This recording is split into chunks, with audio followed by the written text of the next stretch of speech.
El objetivo de este panel es el que se presenten diversas experiencias exitosas en el mapeo de las redes de corrupción, inteligencia financiera y la integración de sistemas multidisciplinarios para el seguimiento al desvío de los recursos públicos.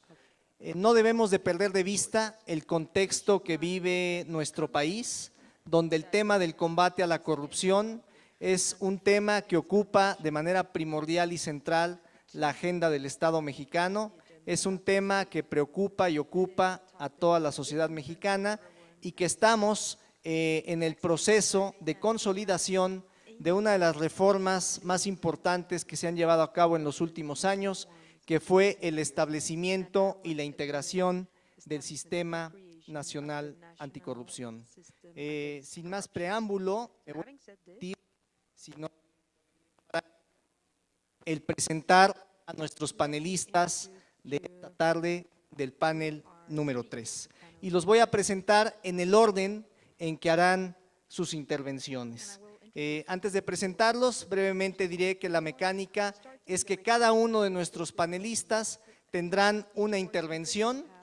Nos comentan que por cuestiones de tiempo la intervención sea más o menos entre 12 y 15 minutos. Cada uno de ellos hará su ponencia, sus comentarios respectivos y si el tiempo lo permite, por supuesto que habrá una sesión de preguntas y respuestas.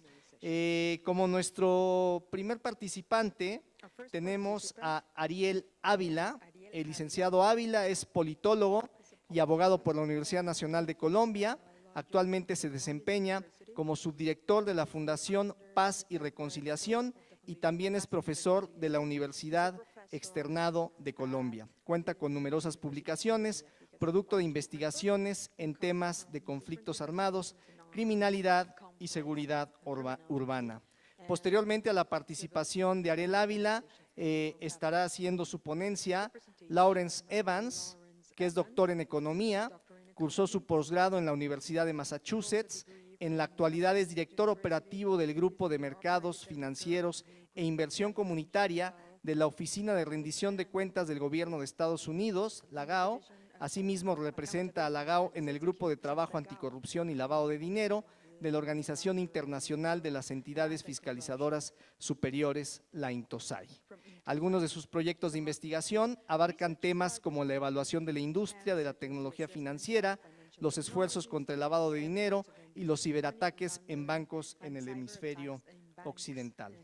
El tercer ponente va a ser Marco Cerletti. El licenciado Cerletti es abogado especializado en Derecho Penal y Derecho Público, graduado de la Universidad de Buenos Aires en 1995, laboró en el Ministerio Público Federal y en el Poder Judicial argentino en el área de investigaciones de fraudes y corrupción. Desde 2004 presta sus servicios como consultor e investigador para la Oficina de Integridad Institucional del Banco Interamericano de Desarrollo BID y el Banco Mundial, donde fue responsable de investigaciones de fraude y corrupción en proyectos financiados por ambas instituciones. En la actualidad, labora como investigador en la Vicepresidencia de Integridad del Banco Mundial. Y nuestro cuarto panelista, que va a desarrollar el caso de México, es Sandro García Rojas, que es licenciado, abogado catedrático y especialista certificado en prevención y detección de lavado de dinero. Cuenta con diversas especialidades, entre las que destacan las referentes al derecho penal económico. Su trayectoria profesional abarca instituciones como la Procuraduría General de la República, donde se desempeñó como titular de la Unidad de Asuntos Internacionales, el Servicio de Administración y Enajenación de Bienes SAE, donde fue titular del área jurídica y fiduciaria, y la Secretaría de Hacienda y Crédito Público, donde actualmente labora como vicepresidente de procesos preventivos en la Comisión Nacional Bancaria y de Valores. Iniciamos nuestro panel y damos el uso de la voz a don Ariel Ávila, por favor.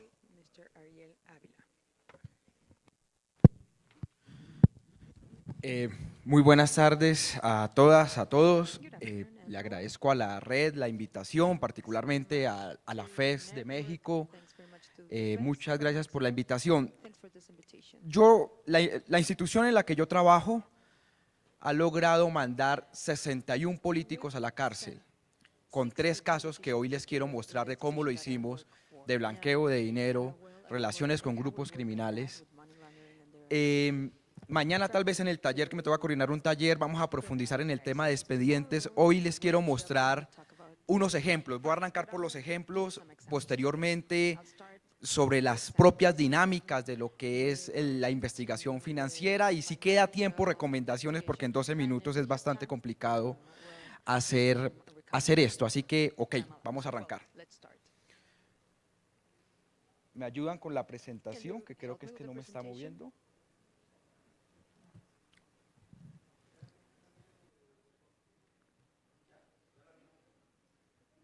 Ok, igual entonces arrancamos. Mire, hay hubo un caso muy llamado, que es el primer ejemplo, el caso llamado de Goldex. Me devuelvo.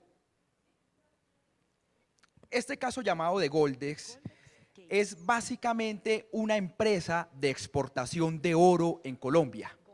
Se creó con un patrimonio de 4.000. Ok, acá, gracias. Se creó con un patrimonio de $4.000 en el año 2001. Para el año 2013 llegó a exportar $400 millones en oro hacia los Estados Unidos. Conformó una red de más o menos 6.000 proveedores de oro, y de los cuales el 80% eran falsos. ¿Cuál era la metodología de Goldex? Básicamente Goldex exportaba oro ficticiamente, o lo trabajaban, era oro de minería ilegal, lo declaraba en un municipio que no tenía minas de oro y con eso lograba blanquear el dinero. El ejemplo es el siguiente, que lo vamos a ver acá. Salían lanchas desde el mar Pacífico colombiano hacia Centroamérica y México. Esas lanchas luego paraban en Panamá de regreso, las cargaban con oro panameño o con oro colombiano de otras regiones y devolvían ese oro a diferentes municipios colombianos. Según nuestra legislación, si nosotros tenemos explotaciones de oro, petróleo, el municipio y el departamento, o aquí lo que llaman el estado, recibe una compensación en dinero que le llaman regalías. Entonces el oro entraba, habían municipios que no tenían una mina de oro y que resultaban declarando y recibiendo regalías por 5.000 millones de pesos, y eso le permitía al municipio tener poder de contratación. Entonces el alcalde contrataba una obra para hacer un hospital. El mismo narcotraficante que sacaba la droga y que luego metía el oro se volvía un contratista, tenía una empresa fachada de contratista y hacía con el alcalde el contrato para construir el hospital. El hospital generalmente lo construyen, no se roban la plata, lo construyen. Y si para construir un hospital usted necesita 10 grúas, 2 camiones, 3 tractores, etcétera, él declaraba el doble y terminaba blanqueando aún más dinero. En contraprestación, financiaba las campañas de alcaldes y gobernadores. Este caso de Goldex llegó a financiar 7 gobernaciones de 32 que tiene Colombia y 82 alcaldías. Y ese era el mecanismo de blanqueo que tenía. En muchos de los casos, o la mayoría de los casos, el oro era, cuando era entrado de Panamá, el oro era modificado para que tuviera más o menos la misma pureza que el oro de un departamento como Chocó, que es en los límites del Pacífico, y con eso garantizaban toda la transaccionabilidad de la red. ¿Cómo nos dimos cuenta? Nos dimos cuenta cuando empezamos a averiguar de los 6.000 proveedores, la mayoría quedaban en zonas urbanas, personas que habían muerto o eran de personas que no tenían nada que ver, funcionarios de bajo nivel del Estado o ciudadanos comunes y corrientes. Primer caso. Luego les quiero mostrar este cartel que se llama el cartel de la hemofilia, que esto es muy parecido aquí a como se robaron la plata en Veracruz este gobernador Duarte, que acaba de ser preso, extraditado aquí hacia México. Era muy sencillo, nuestro sistema de salud es un sistema de salud de régimen contributivo, los que aportamos, y de régimen subsidiado para las personas que no pueden pagar unos mínimos de lo que cuesta el sistema de salud. Como ustedes saben, hay enfermedades que llaman huérfanas, que son enfermedades muy raras, y que el Estado termina subsidiando la entrega de medicamentos y de tratamientos a estas personas. Una de esas enfermedades raras es la hemofilia, que es básicamente que no se coagula la sangre bien y que si sufres una pequeña herida puedes morir desangrado. Esa enfermedad se detecta en los primeros 10 años de vida de una persona, tal vez tardíamente 20. Aquí lo que pasó es que estos señores, que es del partido mayoritario en Colombia, lo llaman partido de la U, es como si aquí fuera el PRI más o menos, gobernando, ese partido logró elegir un gobernador. Ese gobernador tenía a su vez 2 o 3 senadores a los cuales les había financiado la campaña. Y de un momento a otro se crearon 5 instituciones prestadoras de salud con capitales de 320.000 dólares, después resultaban ejecutando $220.000 por mes, y comenzaron a crear pacientes falsos con hemofilia, de tal forma que mandaban al Estado que habían comprado el medicamento, perdóneme, que lo habían entregado, y el régimen nacional les devolvía la plata, y toda esa plata iba para financiar campañas. Este cartel de la hemofilia terminó creando más o menos unos 4.000 pacientes ficticios en todo el país. Y el país en la vida real llegó a tener nomás 3.000 y tantas personas con este tema de la hemofilia. Igual pasa con el cartel de los enfermos mentales, el cartel del síndrome de Down, el cartel del cáncer de páncreas. Se crean ficticiamente para jalar el dinero vía este régimen de instituciones prestadoras de salud. El siguiente caso es el famoso de Odebrecht, que aquí lo nombraron particularmente. Odebrecht básicamente financia campañas políticas. Los únicos países donde casi nada ha pasado es México y Venezuela. En los demás ha habido ciertos avances. Perú tal vez es el más avanzado con Brasil, Colombia como siempre en la parte media, y en lo que nunca avanza pues México obviamente, y Venezuela. Se financian campañas, contra prestación se entregan contratos, se corrompen funcionarios públicos para entregar esos contratos, y el mecanismo para financiar y para entregar dádivas en campañas se hace bajo 2 modalidades. Empresas fachadas en paraísos fiscales. Odebrecht tenía una cosa que llamaban el Departamento de Operaciones Estratégicas, que a su vez tenía anclada varias empresas de papel, y por ahí se gestionaban los pagos a los funcionarios y a las campañas. O el otro mecanismo era, se hacían contratos a personas naturales que no tenían ningún sentido, y esos contratos permitían a su vez pagar la entrega de dádivas. Esos son los 3 ejemplos, estoy corriendo mucho, esos son los 3 ejemplos que les quiero mostrar.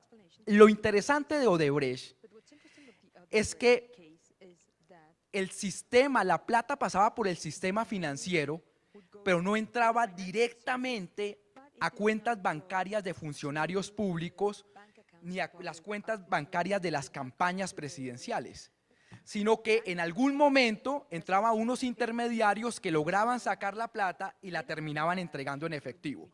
Es decir, el circuito financiero se rompía con unos intermediarios, garantizando que no se supiera quién llegaba como último benefactor. Era muy inteligente lo que hacía Odebrecht. En algunos casos pues, llegó a tener un banco, digamos, para poder mantener esa situación. Ok, esos son los 3 casos que yo les quería mostrar de cómo ocurre esta triangulación. ¿Qué es lo que sucede, con este mecanismo de la inteligencia financiera? Hay un debate que yo creo que lo vamos a tener en esta mesa, y es saber si el problema es de la asimetría en los sistemas de regulación entre los diferentes países, que obviamente hay paraísos fiscales, países que tienen mejor regulación que otra. Es una asimetría que todo el mundo sabe que existe y que no la vamos a poder cambiar. O si es un tema de capacidad institucional, que es lo que pasa acá. El sistema anticorrupción mexicano tiene muy pocos funcionarios, a veces poco capacitados y no saben por dónde empezar. Es igual en el caso en Colombia, la Unidad de Investigación de Delitos Financieros, la UIAF. Entonces, siempre nos movemos entre si es un problema de regulación o si es un problema de capacidad institucional. Lo de los paraísos fiscales, generalmente con el caso de los Panama Papers, no es una acción netamente ilegal. En general puede ser legal, en algún momento se vuelve ilegal, pero el tener una empresa en un paraíso fiscal no necesariamente es una acción ilegal, pero te sirve generalmente para evadir impuestos. Luego tú encuentras las empresas fachadas que sirven para pagar dádivas o para poder circular dinero lavado del producto del lavado de activos, que es lo que yo les mostré con Odebrecht. Y luego sigue la evasión de impuestos con el famoso mecanismo que utiliza, por ejemplo, en Colombia la comunidad judía, que es el famoso, lo que llaman licuado de dinero, que es que crean una empresa, fingen tener deudas, para que al final cuando vayan a pagar impuestos, en realidad digan mi empresa no vale nada porque estoy lleno de deudas, e inmediatamente los impuestos caen brutalmente y terminan evadiendo impuestos. Voy a pasar rápidamente acá. Lo interesante en estos casos es que el problema, desde el punto de vista mío, aunque esto raye con el panel anterior de la persona que estaba hablando de transparencia de México, es que el problema no es buenas leyes o malas leyes. Yo considero que el problema es un poco más complicado y el gran debate que nosotros tenemos que abordar es el papel del poder político en esta criminalidad y en este sistema de lavado de activos. Los norteamericanos, más o menos, hay un libro clásico que se llama, de Anthony Downs, que se llama La economía política de la democracia. Me quedan 3 minutos, voy a correr con esto. La economía política de la democracia. Básicamente los norteamericanos tienen el siguiente cálculo. Una democracia saludable es aquella en la cual hay diferentes ofertas de cómo manejar un Estado. Los ciudadanos tienen una serie de necesidades y prioridades y esas las jerarquizan en un momento dado. Es más importante esto, aquello, esto, y de acuerdo a esa jerarquización escogen candidatos. De tal forma que a mayor número de candidatos o de ofertas institucionales, mayor salud de la democracia y mayores niveles de competencia. En nuestros países eso es absolutamente falso. Los mayores niveles de competencia electoral llevan a que los candidatos a una gobernación acepten dineros ilegales o dineros de privados y terminan empeñando su administración pública. Ya sea a una empresa privada o a un narco, el efecto es exactamente el mismo. Tú empeñas tu administración pública. Que en Veracruz una campaña electoral valga $6 millones, ni siquiera todos nosotros juntándonos tenemos esa plata para una campaña. Por obligación nos toca acudir a privados. Así el Estado nos dé una serie de recursos, no alcanzan. Nos toca acudir a privados. Y cuando usted acude a privados, usted tiene que cooptar los órganos de control, el cuerpo colegiado, un consejo municipal o asamblea departamental o estadual, y terminas cooptando para poder garantizar vía contrato esto. Y eso es el caso de Goldes. El desespero tuyo te lleva a aceptar dinero ilegal y luego tú tienes que retribuir eso aceptando un oro que no produce tu municipio para garantizar el lavado de activos. Entonces el gran problema que tenemos nosotros es que mientras nosotros podemos hacer todas las leyes que queramos, en eso Colombia ha sido muy experto, creo que México también, pero bueno, podemos incrementar o doblar el número de funcionarios, pero el gran problema que tenemos es que hay estos autoritarismos locales, como lo llama Edward Gibson, un profesor de la Universidad de Northwestern en Chicago, que impiden romper ese círculo que tenemos de los delitos financieros. Nada de lo que yo les acabo de presentar puede ser explicado sin la participación del sistema bancario y sin la participación de autoridades públicas en este pedazo que les estoy diciendo. Termino con esto. Cuando fue la crisis europea económica, Nicolás Sarkozy salió a declarar y le pidió a los bancos europeos, eso fue 2007, 8, 9, 10, que tenían que capitalizarse en un 30%. para poder manejar la crisis, pero que no podía ser producto del lavado de recursos. Mucho de ese dinero era producto del lavado. Entonces, la frase que entregó la Unión Europea era algo así, lo tituló Le Monde Diplomatique espectacularmente en 2009, que Sarkozy había dicho, lavado sí, pero lavar no. Entonces, el mecanismo del lavado de activos está hecho bajo la figura de comercializadoras de exportación o empresas de exportación. Pero el sistema bancario termina recibiendo todos estos recursos lavados. Ese es el gran problema que nosotros tenemos. Muchísimas gracias.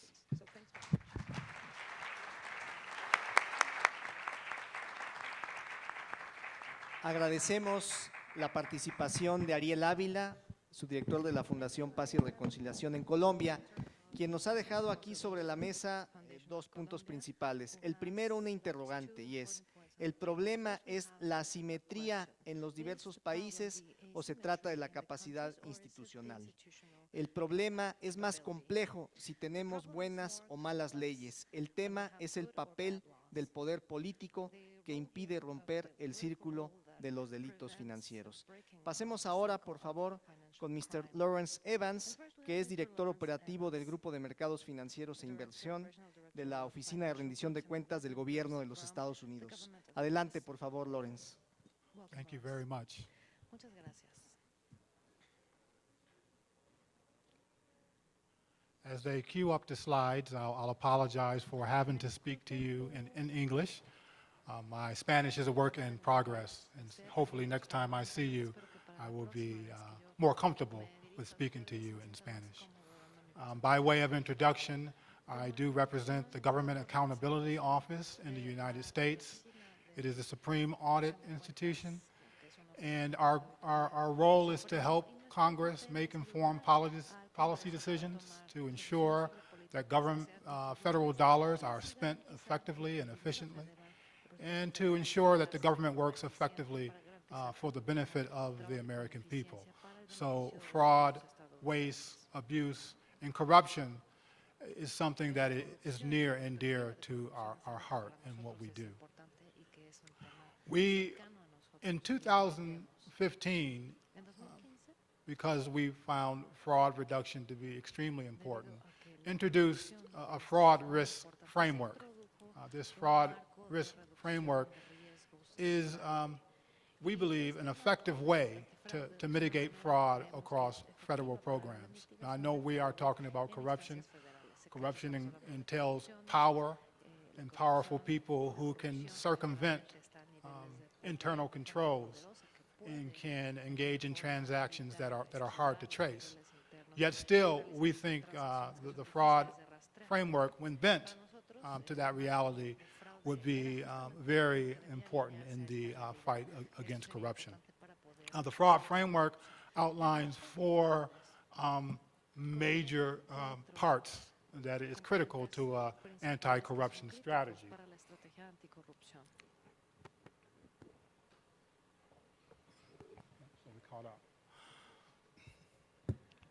So four main components to a robust anti-corruption strategy, and I'll introduce them quick. But the major theme that I want to hit upon is the effective and efficient use of financial intelligence. That is critical. And I'm going to talk about some novel or advanced approaches to leverage financial intelligence. But what is critical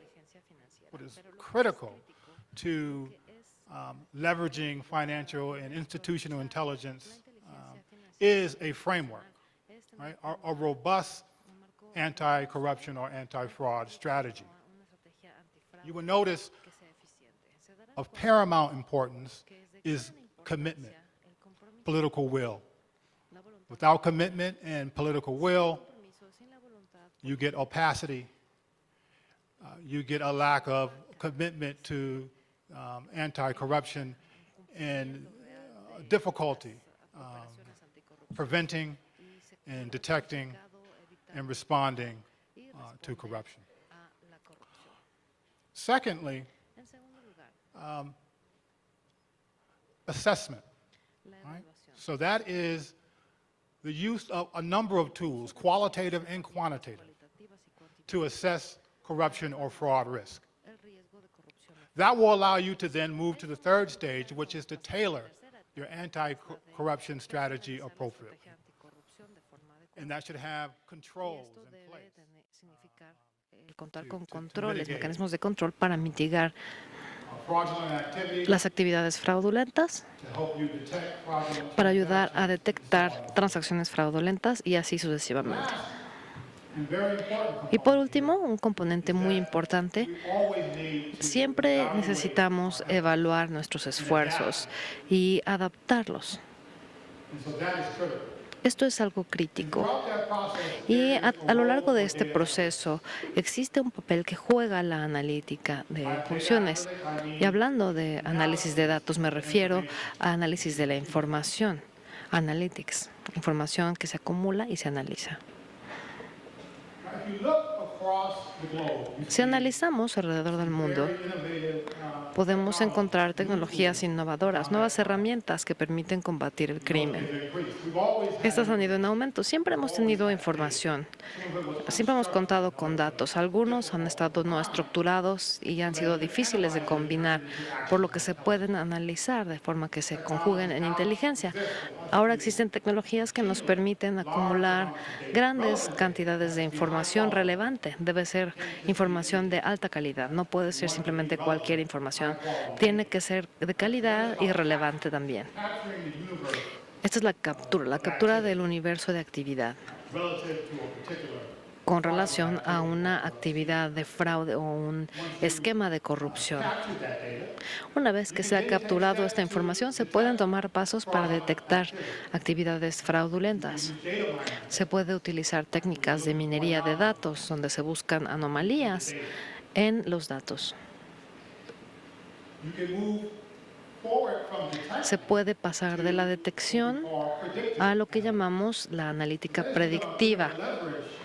Es decir, se aprovechará aquí lo que hemos aprendido sobre la corrupción y los fraudes en la actualidad para así poder predecir las áreas en las que requeriremos enfocarnos, donde podría llegar a ocurrir la corrupción. Es casi como un control de riesgos y voy a darles algunos ejemplos de personas que han hecho esto de forma efectiva. También tenemos la capacidad de aprovechar el poder de las máquinas o de la inteligencia artificial.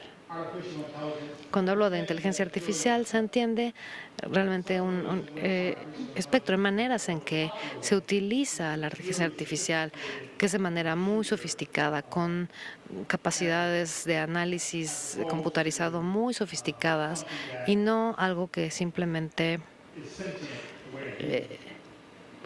lo hace de la misma manera que una persona lo haría.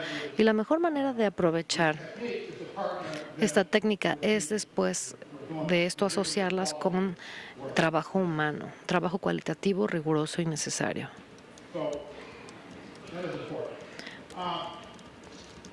Esto es importante. Aprovechar esta inteligencia para analizarla y producir información accionable también requiere la capacidad de combinar datos a través de programas y también aprovechar información externa.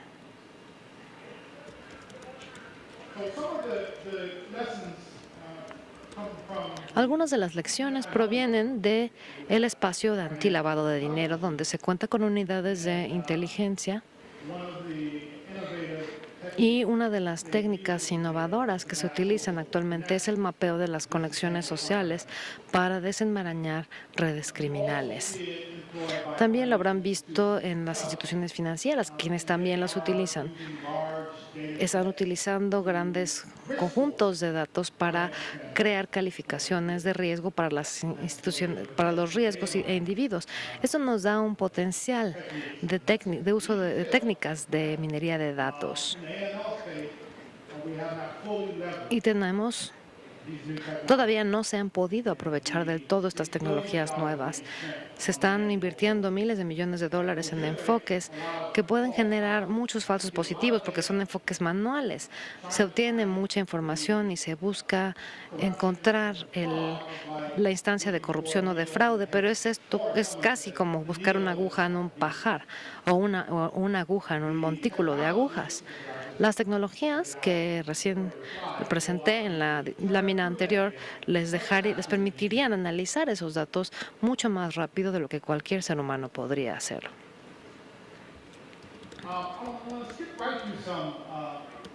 Voy ahora a hablar sobre un trabajo muy innovador que se ha realizado en la Universidad de Cambridge junto con el Centro de Investigación de la Corrupción en Budapest.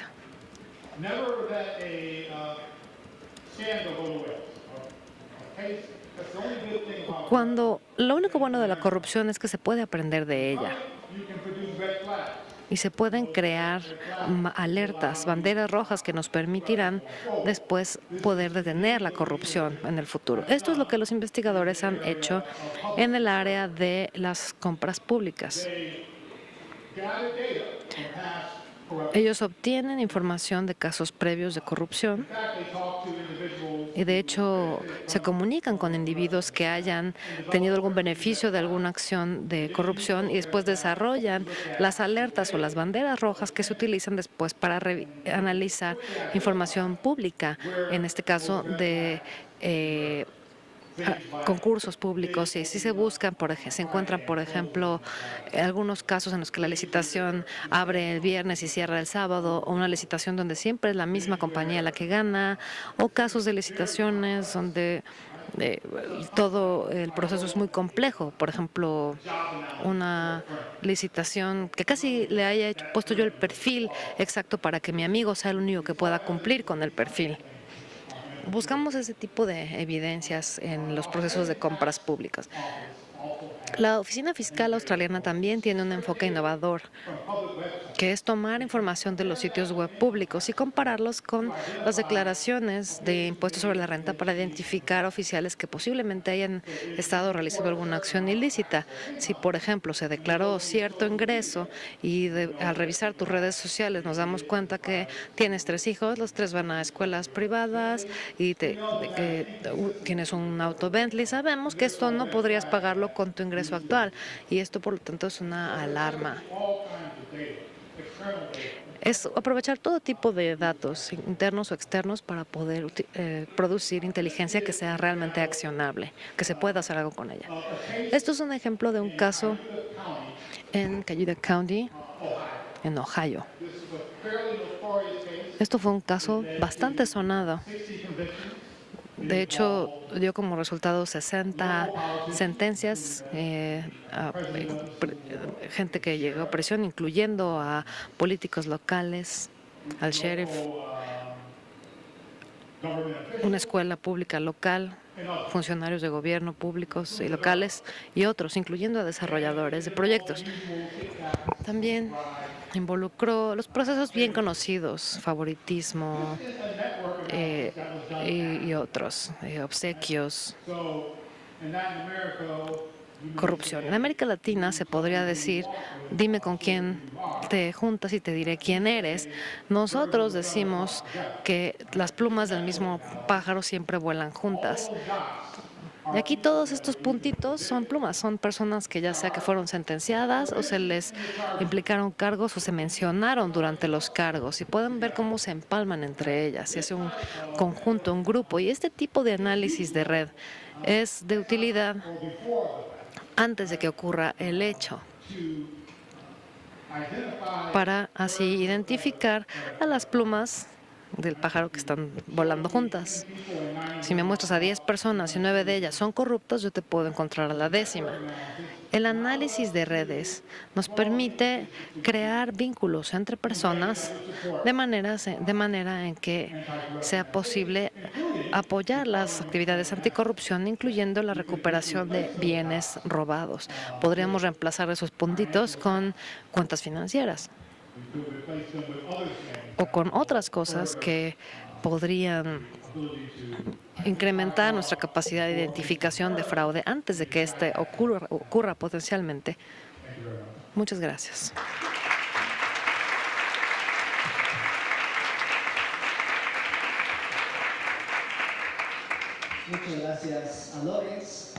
Thank you, Lawrence. Now we have our third panelist, Mr. Marco Serletti from the World Bank.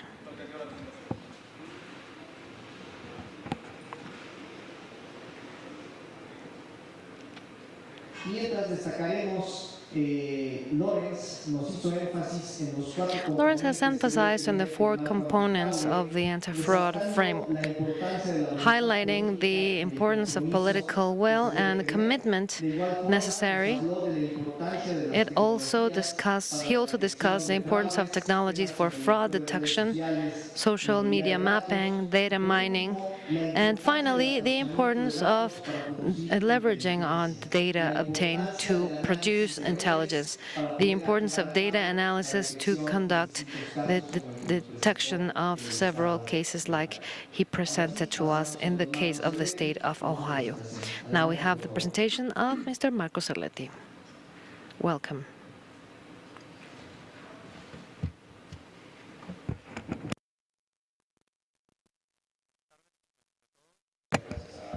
Thank you to the organizers for the invitation to the World Bank, in particular my branch, which is the Vice Presidency of Integrity. In the first place, I would like to explain why the World Bank is here and what the World Bank is. Many of you know it, many don't, but the group, the World Bank, is actually a number of institutions that can be considered as a development agency with the main the end objective of fighting poverty. And several of the operations focus on loans to countries in development, very poor countries, and several others focus on the private sector to conduct investments that may have an impact in the development.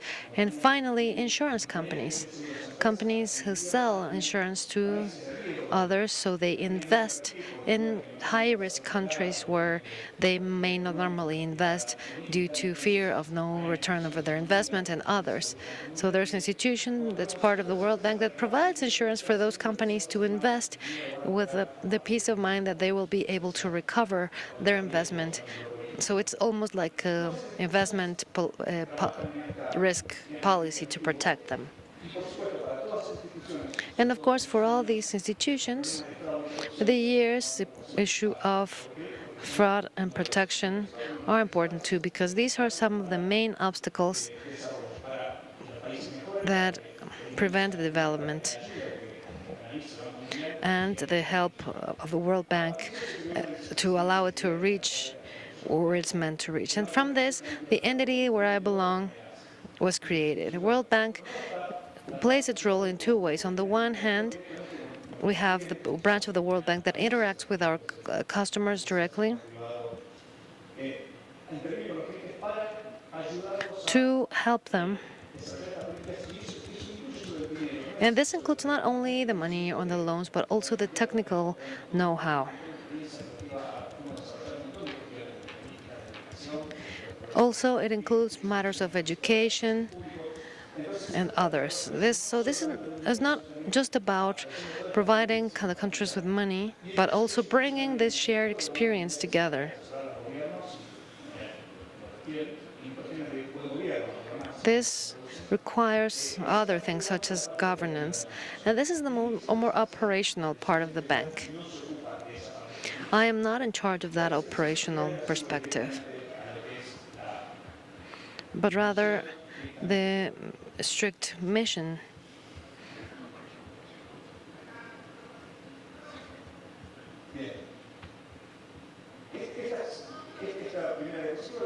This first slide shows the frame in which the Vice Presidency of the World Bank and Integrity of World Bank acts.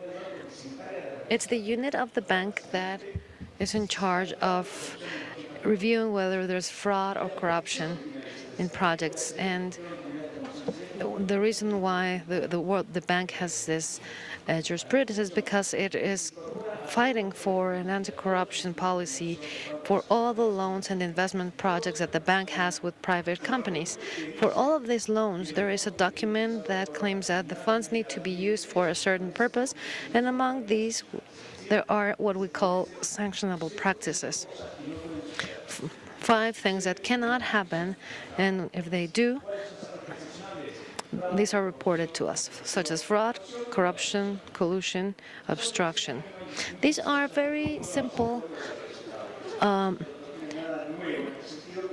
concepts. Everyone knows what fraud is, but this is part of a binding document between both countries, executed between both entities. Corruption. But what happens when we find fraud? The bank has a system of sanctions that is internal of the bank, where it is an independent system, independent of others, so that anyone involved, anyone who has received financing from the World Bank or who has participated in a financial project, whether or not the type of company is irrelevant, it can receive an internal penalty from the World Bank, and this company can no longer be eligible to enter into a contract with the bank anywhere in the world, not only in the country where the first fraud was committed. And the consequences stretch beyond the World Bank. That is what we do. We conduct investigations to find evidence and provide the necessary sanctions in the bank, using this evidence to prove that a company, an NGO, or a set of individuals have engaged in actions that are not allowed by the bank. So we have investigations as one of our main components. There's also a component that provides consultancy, who, based on the experience and lessons learned, are able to detect the trends in certain countries or sectors, are able to structure it in a more operative way for the project to be designed in a different way, or at least to have a better interaction or find different alternatives to improve the execution of a project and avoid corruption inside the project. But we focus primarily in the investigation in cases of fraud and corruption. This slide shows a diagram where we see what happens after the end of an investigation. First, to find the best ideas of what measures can be made in the future to improve the role of the World Bank. And then there is a system of sanctions. Some details are not necessary, but the document, well, there's a conclusion, there is a counter response, and another an instance for appeals, and finally there's the sanction. In the investigated cases, when there are local parties involved, it is possible to communicate it to the country of origin for the country to conduct its own investigation. Everything we do is confidential, so we do not report it. We only state that we believe something may have happened, and the countries themselves conduct their own investigation. For those who work in these projects, these types of projects can know what kind of experience other countries had. These are administrative investigations. We don't have any criminal powers. We cannot force anyone.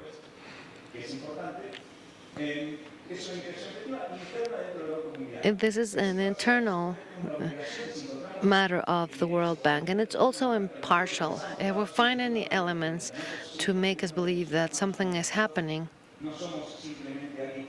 we are not only bringing negative elements to the table and presenting them in a compelling way.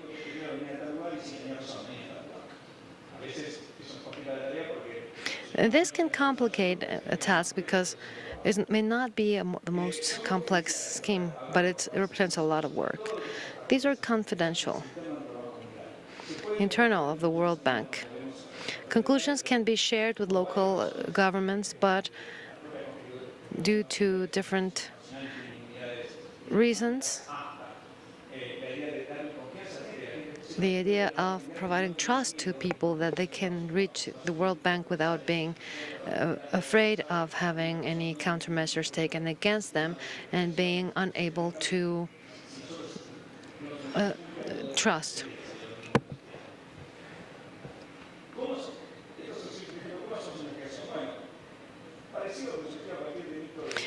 So how is the investigation done? Interview, surveys, inspections on site. When there is a report, we go to the place and we verify. If it's necessary, we take an engineer or an architect with us. But there is something that I believe is important and that we would like to contribute to this panel. We conduct audits and inspection, and we have an area for international cooperation. And there is something that has been mentioned in this panel. Things have been said here and during this panel and during the rest of the seminar. But one thing that has been brought up a few times is a lack of coordination. The fact that several agencies and institutions inside countries are focusing on the same things and each have their own core, and we're not coordinating among ourselves. This is something that has been left unsolved. And the other issue is a matter of transparency, information to be consulted. And to me, this is related to inspections and audits.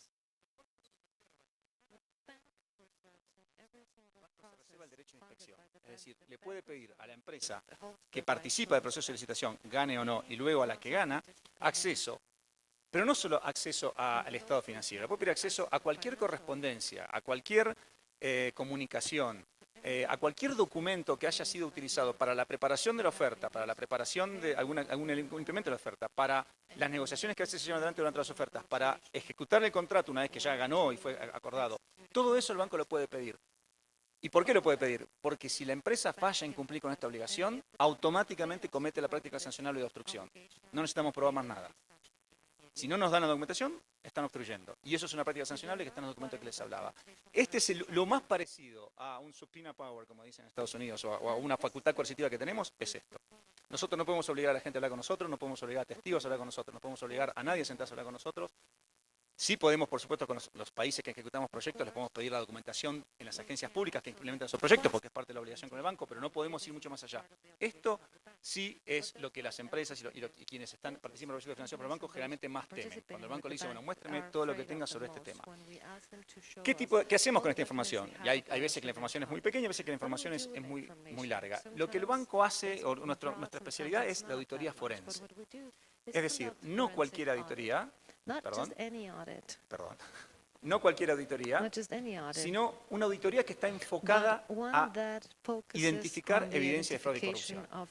¿Qué significa esto? Las auditorías clásicas son más formales y se basan en prácticas o estándares de auditoría internacional, es decir, de organizaciones de auditores, y buscan más que haya una correlación entre las políticas que la empresa dice que tiene para documentar contablemente su información y cómo la va documentando, que haya una coincidencia. Eso sirve para ver cuán ordenado no está una empresa y muchas veces solo ese análisis ya muestra que puede haber cosas raras, ¿no? ¿Por qué están todas estas entradas sin la documentación correspondiente? Pero no es suficiente muchas veces para detectar, por ejemplo, un esquema de sobornos. La auditoría forense, en cambio, va más allá. Primero, hace una selección de información, el sample, lo que se va a investigar, se hace en función de lo que se está buscando. Estamos buscando sobornos, entonces se identifican ciertas transacciones. Se busca documentación respaldatoria de esas transacciones, pero no se quedan ahí.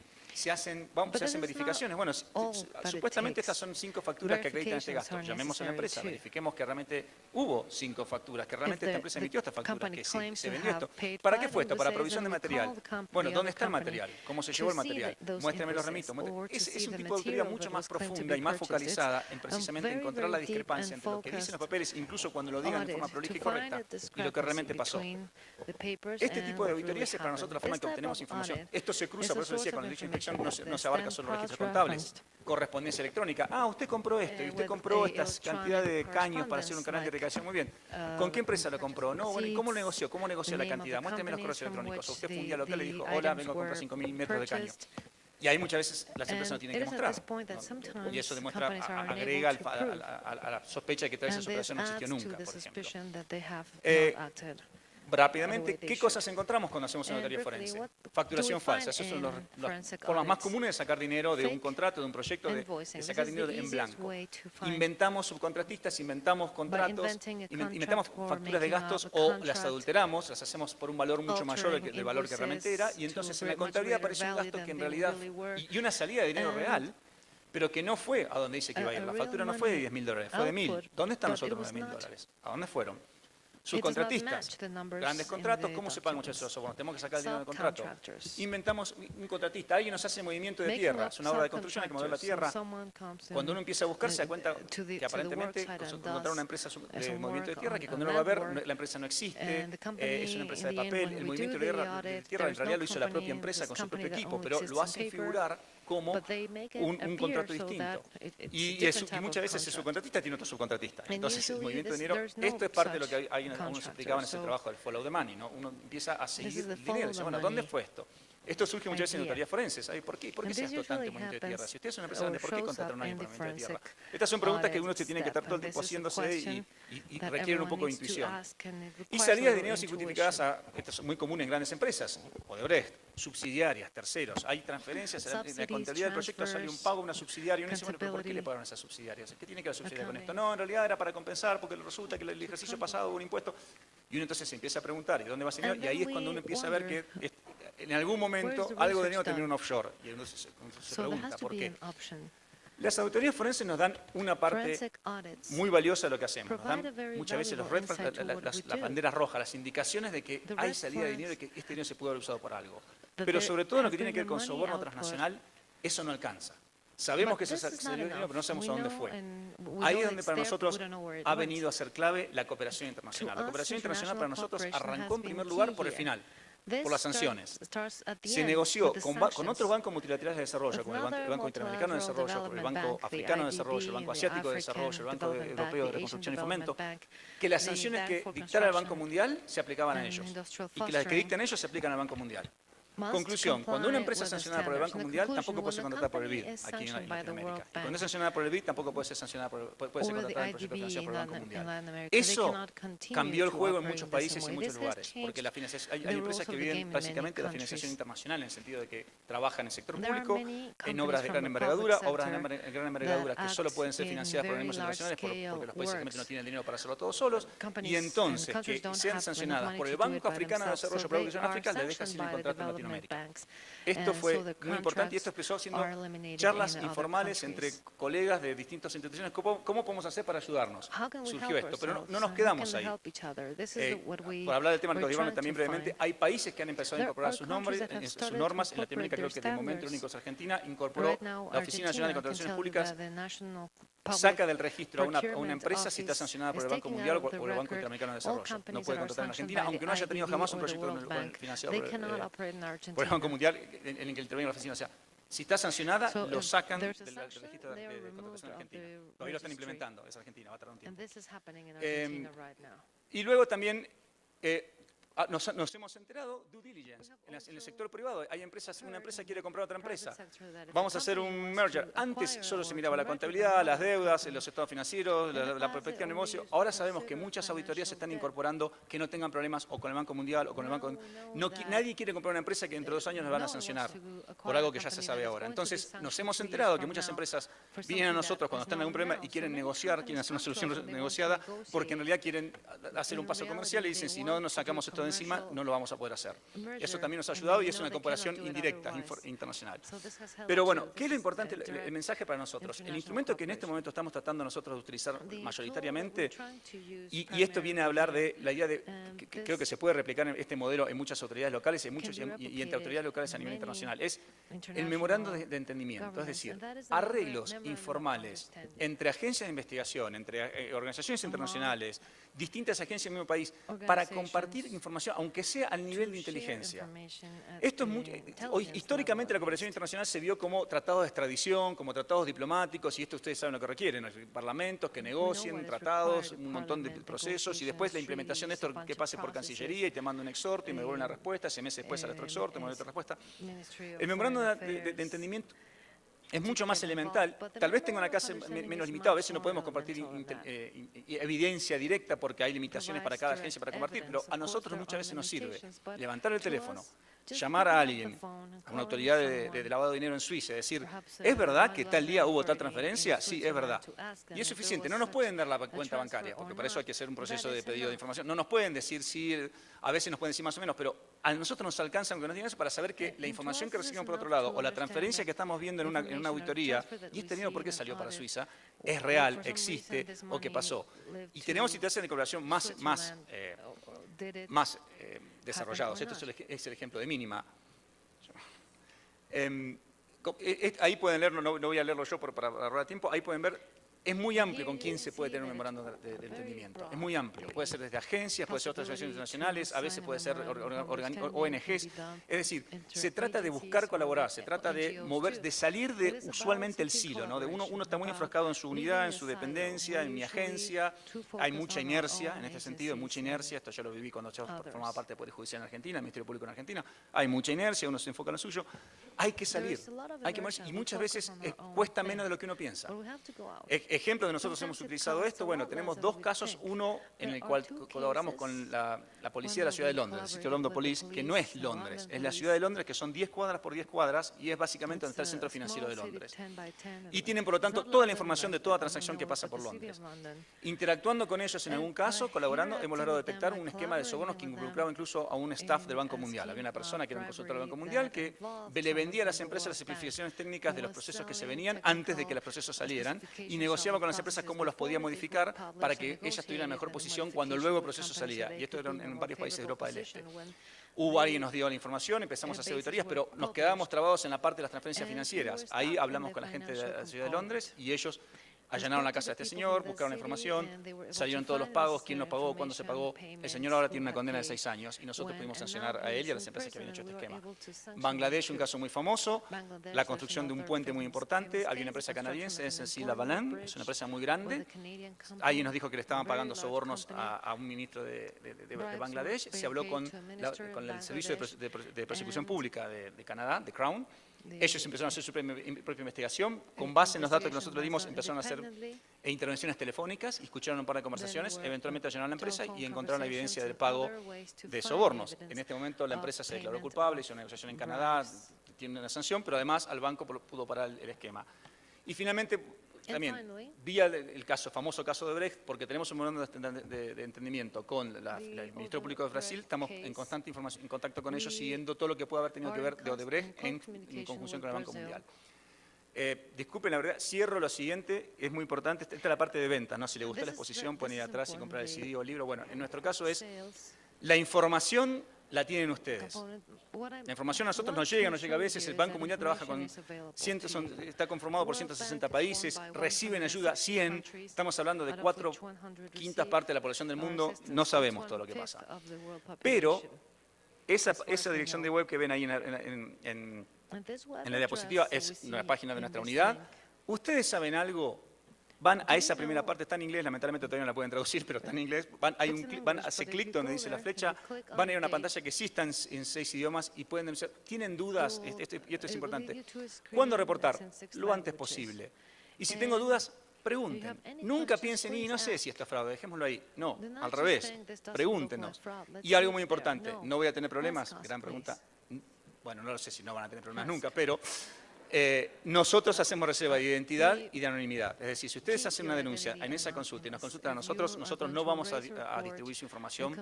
No, si lo hacen en forma anónima, vamos a respetar esa forma anónima. Es decir, la idea del banco no es intercambiar figuritas con alguien, sino simplemente saber lo que está pasando, y eso sí, necesitamos su ayuda. Esta es la parte, por eso el discurso de venta, necesitamos que ustedes nos ayuden. Muchas gracias. Thank you.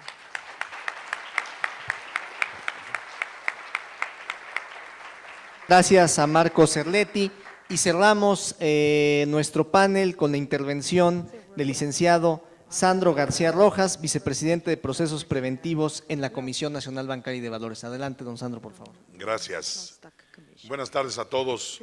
Me sumo, por obviedad del tiempo, al agradecimiento de la red, de los convocantes, de los organizadores. Me da mucho gusto poder estar aquí. A mí me gustaría, yo no voy a pasar diapositivas, un poco en virtud del tiempo, tenemos poco tiempo para poder hablar del tema de la inteligencia financiera desde una perspectiva, yo diría, preventiva. Y me gustaría subrayar 3 ideas que me parece que son fundamentales después de haber oído, digamos, a los colegas hablar de un tema por demás interesante, que es, a mí me gustaría subrayar primero las herramientas que se van construyendo en los sistemas preventivos y combativos. Suelen ser herramientas para facilitar digamos, la actuación del día a día en las instituciones, de los organismos fiscalizadores, investigadores, de Procuración de Justicia, supervisores. La Comisión Nacional Bancaria de Valores, por ejemplo, ustedes saben, es un órgano supervisor del sistema financiero mexicano y tiene una unidad especializada que es la vicepresidencia que yo tengo el honor de dirigir, que está encargada de los procesos preventivos, justamente de prevenir, por ejemplo, temas de lavado de dinero. Y alguien podría decir, oye, pero ¿cómo es posible que haya una vicepresidencia que se encargue de prevenir el lavado de dinero cuando hay, y todos tenemos esa misma percepción, un tema constante de un tema de lavado de dinero? A mí me gustaría subrayar 2 o 3 acciones que se han hecho que me parece que son fundamentales y que encontramos en el análisis de la información que hicimos. Cuando se habla de ciertas cuestiones complicadas, complejas, cualquiera de los casos que nos han expuesto hoy, requiere sin duda la rapidez y el conocimiento de desentrañar una maraña complicada de cómo las empresas, los funcionarios, los participantes, los sistemas financieros, los organismos incluso, participan en estas redes que se van forjando. Pero uno de los conceptos básicos que a mí me parece que tenemos que destacar es si estamos entendiendo todos lo mismo por lavado de dinero, por ejemplo. Y déjenme iniciar con esta reflexión. ¿Qué entiendes tú por entiendes? ¿No? Decía un maestro nuestro en la universidad, ¿entiendes lo mismo que yo por entiendes? Por ejemplo, en el sistema financiero mexicano hay bancos, sociedades financieras populares, uniones de crédito, sociedades cooperativas de ahorro y préstamo popular, cajas de ahorro, cajas de cambio, casas de bolsa, sociedades financieras de objeto múltiple, transmisores de dinero. Y cuando nos dábamos cuenta que aquellos que estaban enfocados en prevenir la acción del lavado de dinero en estas instituciones, hay un grupo internacional que se llama GAFI, Grupo de Acción Financiera Internacional, o FATF, Financial Action Task Force en inglés, donde los países, que somos países miembros, nos sometemos a una ronda de evaluaciones que nos realiza el propio organismo entre nosotros países. Ahora México está en la 4ª ronda de evaluaciones, estamos siendo evaluados por GAFI. El resultado de la evaluación saldrá a finales de este mes y el resultado de esta evaluación va a destacar diferentes áreas de oportunidad. Una de las obligaciones o de las recomendaciones desde la perspectiva de GAFI señala que tiene que haber oficiales de cumplimiento y estructuras internas dentro de las instituciones financieras que conozcan de cómo se realiza el tema de la prevención del lavado de dinero. Y son sujetos que están dentro de las entidades encargados de detectar justamente en las operaciones de las entidades el riesgo de lavado de dinero. Cuando, digamos, hace algunos años nos reuníamos con los oficiales de cumplimiento y nos dábamos cuenta que a lo mejor el entendimiento de cómo se está lavando dinero a través de una institución no necesariamente estaba entendido de la misma fórmula. Hay por ahí un cuento, que lo platico de manera muy breve, de un barco que está en alta mar y el capitán de la nave, ruego una disculpa para los que hablan inglés porque seguramente no va a haber forma de traducir alguno de los términos. El capitán de la nave grita, tomado del timón: marineros, abatid el palo de mesana. Y el segundo de a bordo replica: abatid el palo de mesana, marineros. Las olas van y vienen y vuelve a replicar el capitán: arriad el foque, arriad el foque. Y el segundo de a bordo vuelve a gritar: arriad el foque, marineros. Cuidado con el bauprés, grita el capitán. El bauprés, marineros, grita el segundo de a bordo. Mientras tanto, la tripulación corremos desesperados de un lado al otro de la cubierta, mientras la tormenta arrecia. Si no encontramos pronto un diccionario, nos carga la tristeza. Eso pasa a veces en un universo tan complicado como el de la corrupción y el lavado de dinero. A veces creemos que sabemos y a veces las entidades y los organismos que están encargados creen que tienen un conocimiento, y esto lo digo, por supuesto, con todo cuidado, porque evidentemente hay instituciones que están encargadas de estos temas. La Comisión Nacional Bancaria, por ejemplo, que diseñó, y lo diseñó junto con el Banco Mundial y organizaciones incluso mexicanas académicas, Ceneval, por ejemplo, el Centro Nacional de Educación Superior, de Evaluación Superior, un examen de certificación en materia de prevención del lavado de dinero. Y este creo que es un caso de éxito, porque se diseña un examen con preguntas que tienen que ver con el marco jurídico internacional, con el marco jurídico nacional y con un tema que es por demás interesante, que es la gestión de riesgos y la auditoría, que ya nos mencionaba Lawrence. De alguna manera, ese caudal de información que tiene la sociedad, las entidades financieras, las empresas, las secretarías o las entidades públicas, está muy bien que tengamos bases de inteligencia y tengamos bases de datos, y somos muy ricos porque estamos sentados sobre bases de datos inmensas, pero información que no te da utilidad no sirve para nada. Si tú no tienes forma de explotar la información que tienes, no tiene utilidad. De tal suerte que, bueno, ¿cómo le generamos utilidad? Si no sabemos dónde buscar, si no sabemos qué buscar, si no sabemos qué cosa es el bauprés y el palo de mesana y cómo voy a arrear el foque y estoy en una tormenta y todo el mundo habla de lo mismo, es muy probable que el idioma que terminemos hablando sea parecido al de la Torre de Babel, donde todo el mundo pareciera referirse a lo mismo, pero no necesariamente subraya lo mismo. Les pongo un ejemplo. Estamos haciendo una investigación, nos dice una institución fiscalizadora, de un acto que eventualmente puede ser de corrupción. Y queremos que nos den los estados de cuenta, una institución bancaria, que nos den todos los estados de cuenta desde enero de 2012 hasta hoy día. Magnífico, con mucho gusto. Nosotros somos un gestor prácticamente, le decimos a la entidad financiera, da la información. Le da la información, evidentemente se imaginarán el mamotreto de papel que esto genera. Y la pregunta es, ¿ya lo tiene? ¿Lo empieza a analizar? ¿Sabemos leer un estado de cuenta? ¿Sabemos si se refiere, si está refiriendo a un fondo de inversión? ¿Qué cosa es un fondo de inversión? Si se refiere a un factoraje financiero, ¿tenemos idea de qué estamos hablando cuando hablamos de factoraje financiero? ¿Es una operación normal? ¿No es una operación normal?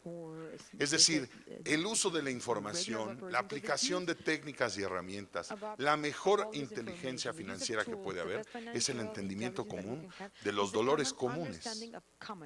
A mí me parece que un elemento que puede ser de enorme utilidad, y tratando un poco de concentrar lo que se ha dicho en la mesa, es por supuesto iniciar casos de investigación, pero asegurarnos que quienes están realizando estas tareas puedan estar capacitados como tienen que estar capacitados.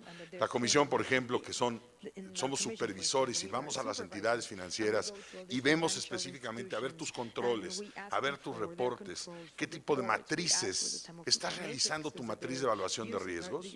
¿Tienes un enfoque basado en riesgos? ¿O todos tus productos y todos tus clientes y todas las zonas geográficas donde operas tienen el mismo factor de riesgo? Hay que ponderar qué clientes tienen mayor riesgo. ¿Por qué? Porque son personas políticamente expuestas. ¿Solo por ello?